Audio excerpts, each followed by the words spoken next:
Halo teman-teman, kenalin kami dari kelompok 6 di sini akan menjelaskan hubungan antara volume limas dan kubus. Pada pembahasan pertama yakni mengenai pengertian media pembelajaran. Media pembelajaran menurut Kustandi dan Sucipto adalah suatu alat yang dapat membantu proses belajar mengajar dan berfungsi untuk memperjelas makna pesan yang disampaikan atau disebut dengan fungsi kompensatoris, sehingga dapat mencapai tujuan dengan lebih baik dan sempurna. Selanjutnya yaitu latar belakang pemilihan media.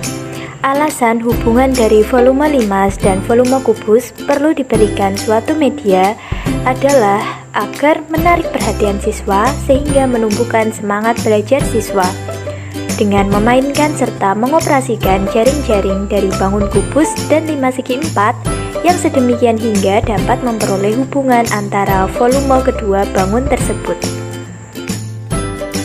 Sebelum kita melakukan pembuktian, kita terlebih dahulu harus mengetahui ciri-ciri dari kubus. Berikut ini beberapa ciri-ciri dari kubus, yaitu kubus mempunyai 6 sisi berbentuk persegi. Kubus mempunyai 12 rusuk yang sama panjang. Kubus mempunyai 8 titik sudut yang sama besar, yaitu 90 derajat. Jaring-jaring kubus berupa 6 buah persegi yang kongruen. Sedangkan ciri-ciri dari 5 segi 4 yaitu alas berbentuk segi 4, memiliki 4 buah sisi yang berbentuk segitiga, memiliki 8 buah rusuk, memiliki 4 rusuk yang ukurannya sama, serta memiliki titik puncak atas. Lalu kita masuk ke dalam pembuktian secara teori. Berdasarkan gambar di samping, yakni gambar kubus, terdapat 6 bangun limas, yaitu limas TABCD, limas TBCGF, limas TCDHG, limas TADHE, limas TABFE, dan limas TEFGH. Limas-limas tersebut memiliki bentuk alas yang sama, yaitu berbentuk persegi dengan panjang sisinya adalah S, serta memiliki tinggi yang sama pula, yaitu T sama dengan setengah S. Oleh karena itu dapat disimpulkan bahwa 6 kali volume limas sama dengan volume kubus. Dengan rumus volume kubus yaitu sisi kali sisi kali sisi atau S pangkat 3, atau lebih bisa disederhanakan seperti S kuadrat dikali S. Volume limas itu sendiri sehingga menjadi 1/6 S kuadrat dikali S. Mengapa volume limas 1/6?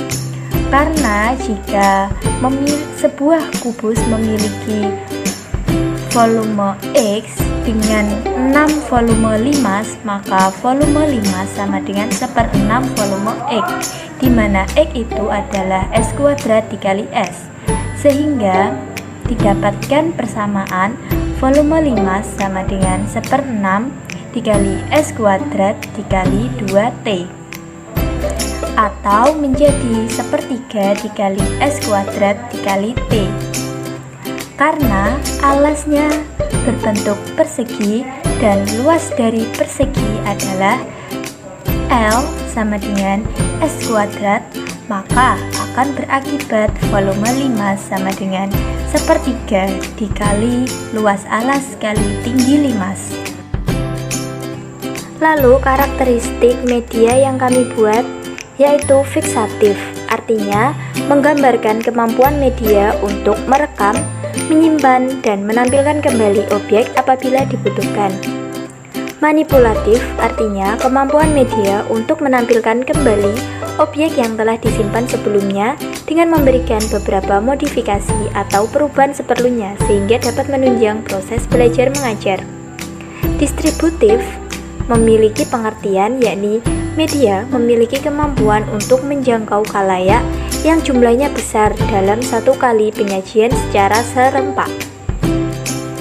Sedangkan aksesibilitas, yakni media dapat diakses oleh pengajar dan juga peserta didik sebagai khalayak sasaran.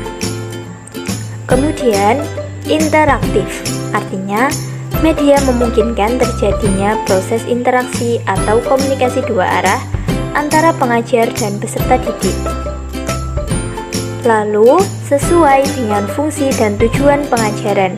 Dalam hal ini, penggunaan media disesuaikan dengan fungsi dan tujuan pengajaran yang telah ditetapkan. Mendukung materi pembelajaran.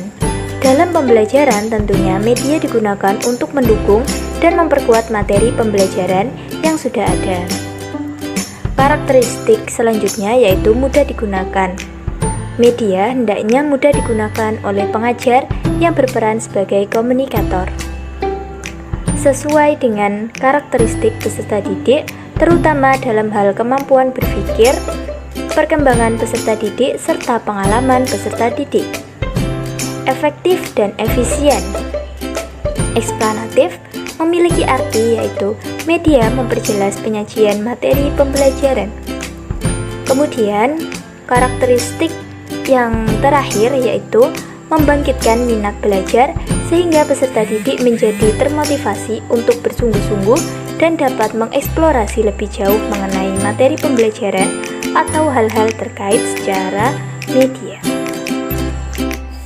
Pembahasan selanjutnya yaitu hubungan antara media dengan materi matematika.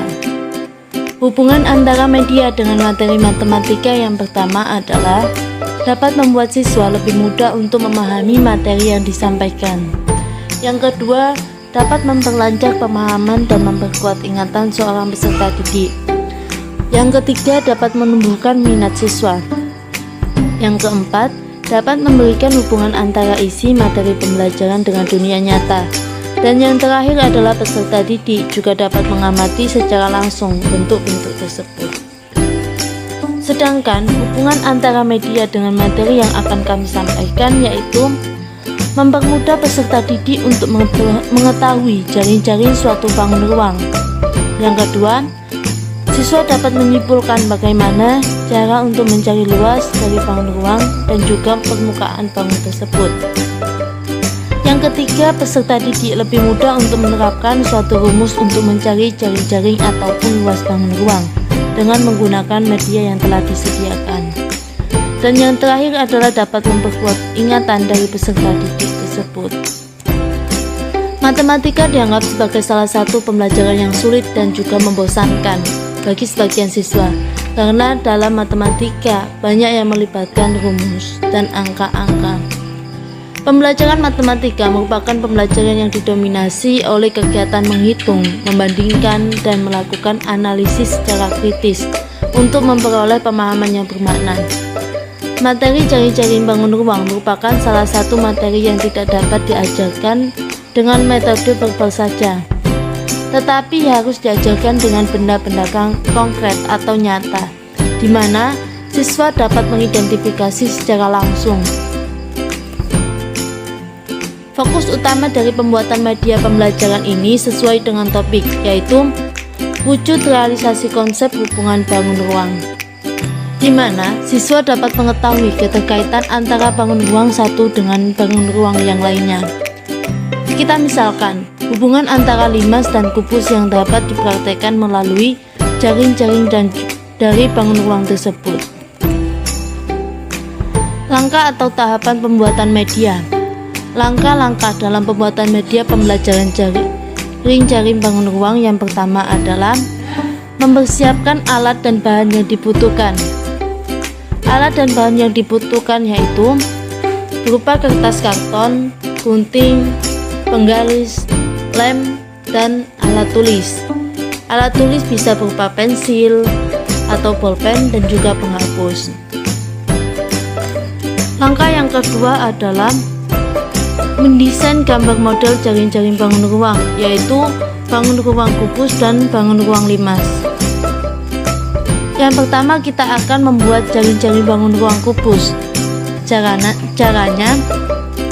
gambarlah satu jaring-jaring kubus pada kertas karton menggunakan pensil atau bolpen dan ukurlah menggunakan penggaris agar ukurannya pas. Yang kedua, guntinglah jaring-jaring kubus yang telah dibuat. Selanjutnya, bentuklah pola jaring-jaring kubus tersebut agar terbentuk menjadi bangun ruang kubus. Dan jaring-jaring ini tidak perlu dilem terlebih dahulu. Kedua, kita akan membuat bangun ruang limas segi 4. Caranya, gambarlah jaring-jaring limas segi 4 pada kertas karton menggunakan pensil atau bolpen dan menggunakan penggaris agar ukurannya pas. Kemudian, gunting semua jaring-jaring limas segi 4 yang telah dibuat dengan rapi, yang akan menghasilkan seperti ini. Setelah semua jaring-jaring digunting, bentuklah semua pola jaring-jaring tersebut agar terbentuk menjadi limas segi 4. Kemudian, rekatkan setiap bangun limas segi 4 tersebut dengan menggunakan lem. Selanjutnya yaitu langkah yang ketiga. Setelah bangun ruang kubus dan bangun ruang limas segi 4 yang terdiri dari 6 buah sudah selesai dibuat, langkah selanjutnya rekatkan atau tempelkan semua bangun ruang limas pada setiap ruas bidang jaring-jaring kubus menggunakan lem, dan hasilnya seperti ini. Langkah yang terakhir, setelah selesai pada langkah tersebut, maka jadilah kubus berisi 6 limas persegi. Dan hasil akhirnya adalah seperti ini. Cara penggunaannya. Yang pertama, kita siapkan jaring-jaring kubus. Terserah jaring-jaringnya kubus itu yang berbentuk seperti apa, yang penting jaring-jaring kubus.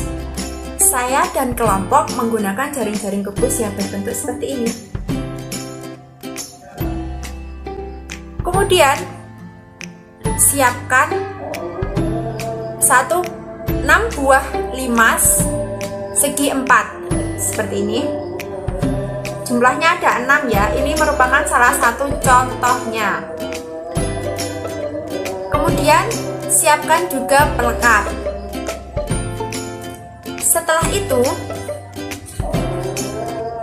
rekatkan 1 buah limas kepada setiap sisi perseginya, seperti ini. Kita rekatkan satu-satu, kemudian kasih lem ya, biar melekat. Sehingga nanti 6 sisi ini dipenuhi dengan limas, sehingga akan membentuk seperti ini. Nah, setelah dilekatkan, dia akan berbentuk seperti ini. Sehingga dari bentuk ini kita bisa menggabungkan seperti ini. Kemudian ini direkatkan. Nah, dari sini kita dapat menyimpulkan bahwa volume kubus sama dengan 6 kali volume limas. Kenapa bisa terjadi seperti itu? Karena setiap sisi-sisi pada kubusnya kita bisa merekatkan 1 buah limas. Sehingga jika 6 sisi kubus, maka membutuhkan 6 sisi limas. Selain itu, kita juga bisa menyimpulkan bahwa kubus di sini merupakan bangun dimensi yang memiliki 6 buah sisi dengan semua rusuk sama panjang dan memiliki 6 buah sisi tegak. Dan limas segi 4 di sini merupakan bangun 3 dimensi yang dibatasi oleh segitiga sebagai sisi tegaknya. Jadi, bagaimana pendapat teman-teman setelah menonton video ini? Semoga video ini dapat menambah pengetahuan kita. Terima kasih telah menonton video kami. Sampai jumpa di lain kesempatan.